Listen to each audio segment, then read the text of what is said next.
Hello students, ये आपकी class 12th commerce की अकाउंटेंसी की क्लास है जिसमें हमारा चैप्टर चल रहा है ऋण पत्रों का निर्गमन। प्रीवियस क्लास में हमने ऋण पत्रों के निर्गमन से एक सामान्य क्वेश्चन जिसमें ऋण पत्रों की राशि को विभिन्न याचनाओं में मंगाया गया था, किस प्रकार से याचना राशि मंगाई जाती है, लगभग वही प्रोसीजर अपनाया गया था जो अंशों के निर्गमन के समय जर्नल एंट्रीज में अपनाया जाता है। अब ऋण पत्रों के निर्गमन के समय कुछ विशेष एंट्रियां जिसमें ऋण पत्रों के शोधन यानी भुगतान की राशि भी ज्ञात होती है, तब हम ऋण पत्रों के निर्गमन का लेखा किस प्रकार करेंगे इस बात पे चर्चा होगी आज। मान लीजिए क्वेश्चन है, एक कंपनी 6% वाले ऋण पत्र इशू करना चाहती है। एक ऋण पत्र का मूल्य 100 रुपये है जिसका निर्गमन 100 रुपये पर हुआ है और इसका शोधन 100 रुपये पर होगा। 1 साल, 2 साल, 3 साल, 5 साल, 10 साल, कितने भी समय के बाद शोधन का मतलब है यहाँ से भुगतान, यानी जब कंपनी अपने ऋण का भुगतान ऋण पत्र धारियों को करेगी। तो क्वेश्चन एक आया कि एक ऋण पत्र का मूल्य 100 रुपये है, उसका निर्गमन 100 रुपये पे हुआ है। निर्गमन वो अवस्था है जब पैसे की प्राप्ति होती है और इसका भुगतान 100 रुपये पर ही किया जाएगा। एक अलग कंडीशन है, एक ऋण पत्र का मूल्य 100 रुपये है जिसका निर्गमन 95 रुपये पर हुआ है, यानी 5 रुपये कम पर जो हानि है, और इसका शोधन 100 रुपये पर ही होगा। एक कंडीशन है, ऋण पत्रों का ऋण पत्र का मूल्य 100 रुपये है, इसका निर्गमन 110 पे हुआ है, यानी 10 रुपये अधिक पे, ये लाभ माना जाएगा, और इसका भुगतान 10 रुपये कम यानी 90 रुपये पे किया जाएगा। एक अलग कंडीशन है, ऋण पत्र का मूल्य 100 रुपये है, इसका निर्गमन 90 रुपये पे किया गया है और इसका शोधन भुगतान 110 रुपये पे किया जाएगा। इस प्रकार से अलग अलग कंडीशंस हो सकती हैं, लेकिन कंडीशन कोई भी हो, कम से कम इतनी एंट्री तो हमें करनी ही पड़ेगी। बैंक अकाउंट डेबिट टू 6%, ये 6% माना है हमने। Bank account debit to 6% debenture, चाहे कंडीशन पहली है, दूसरी है, तीसरी है या फोर्थ है, इतनी एंट्री हमें कम से कम हर कंडीशन में करनी पड़ेगी। Bank account debit to 6% debenture, bank account debit to 6% debenture, bank account debit to 6% debenture, bank account debit to 6% debenture. अब यदि इस एंट्री में कोई चीज़ डेबिट में क्रेडिट में बढ़नी है, उसका हमें एनालिसिस करना होगा। एक ऋण पत्र का मूल्य 100 रुपये है और इसका निर्गमन भी 100 रुपये पे हुआ है, कोई लाभ या हानि है?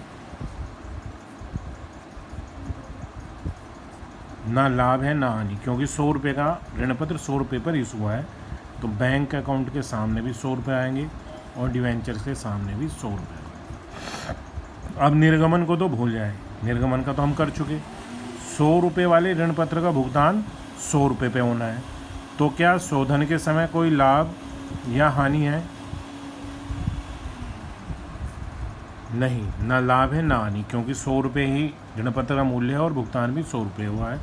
तो केवल इतनी ही एंट्री होगी। फॉर डिवेंचर इशूड एट, 100 रुपये वाली चीज़ 100 रुपये में हुई है तो इसे कहते हैं सम मूल्य यानी एट पार। 100 रुपये का भुगतान 100 रुपये ही हुआ है।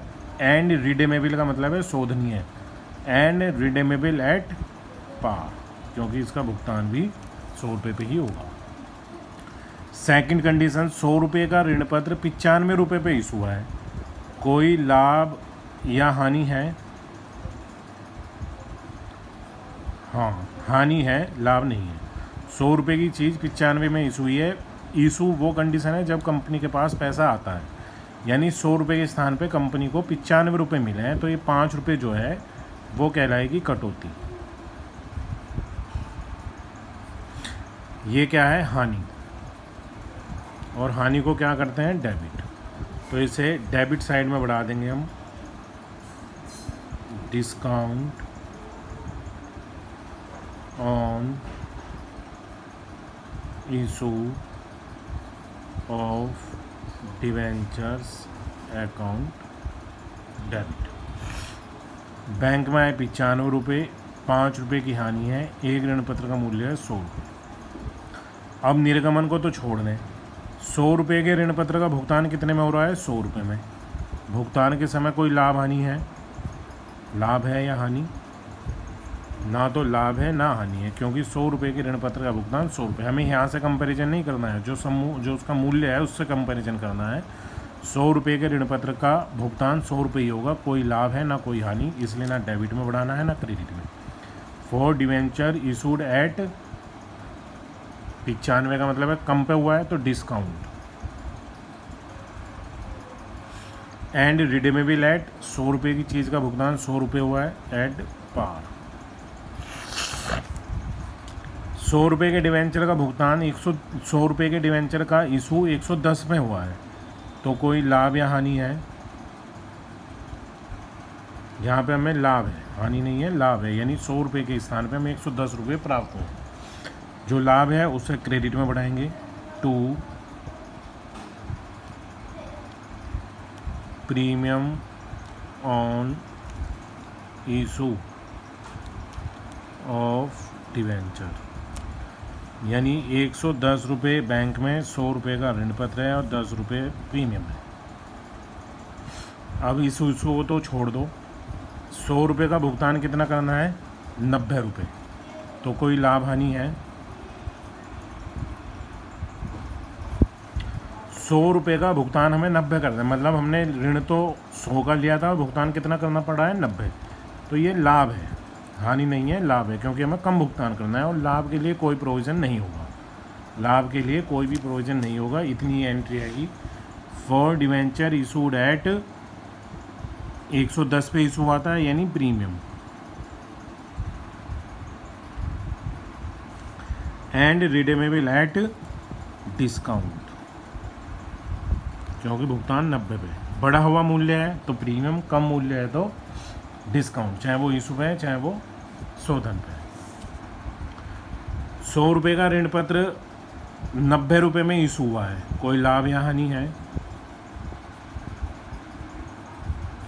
यहाँ पे हानि है, लाभ नहीं है, हानि है। 100 रुपये के स्थान पे 90 रुपये प्राप्त हुए हैं, तो उस हानि को लिखेंगे हम loss on issue of debentures account debit. इसे डिस्काउंट भी लिख सकते हैं, डिस्काउंट ऑन इशू ऑफ, जैसे यहाँ पे लिखा था हमने डिस्काउंट ऑन इशू ऑफ, यहाँ भी लिख सकते हैं, लेकिन उसका एक कारण है, भी बताऊँगा मैं आपको। पहले इशू की बात करें, यानी 90 रुपये बैंक में आए, 10 रुपये का नुकसान है और 100 रुपये का डिवेंचर है। अब इशू को छोड़ के हम यदि भुगतान की बात करें, 100 रुपये का भुगतान कितना करना पड़ेगा? 110, यानी ऋण तो 100 का था लेकिन भुगतान कितना करना पड़ेगा? 110, 10 रुपये ज़्यादा। तो जो ज़्यादा भुगतान करना पड़ा है वो क्या है? हानि, लाभ नहीं है, हानि। और हानि का प्रोविज़न किया जाएगा। हानि जो भुगतान के समय हानि हो, यानी भुगतान यदि प्रीमियम पे होगा तो जो प्रीमियम की राशि है, जैसे 10 रुपये है, उसे डेबिट क्रेडिट दोनों पक्षों में बढ़ाया जाएगा। डेबिट के लिए वर्ड यूज़ होता है loss on issue of debenture, तो हम ये वाला लॉस 10 रुपये और ये वाला लॉस दोनों को इकट्ठे करके यहाँ पे 20 रुपये लिख देंगे। यदि हम यहाँ डिस्काउंट वर्ड यूज़ करते हैं ऐसे, डिस्काउंट ऑन इशू, तो लॉस ऑन इशू अलग से लिखना पड़ता, लेकिन हमने डिस्काउंट का यूज़ नहीं किया, लॉस लिखा है, तो हम दोनों को मर्ज करके 10 रुपये का ये नुकसान, 10 रुपये का ये नुकसान, 20 रुपये लिख देंगे।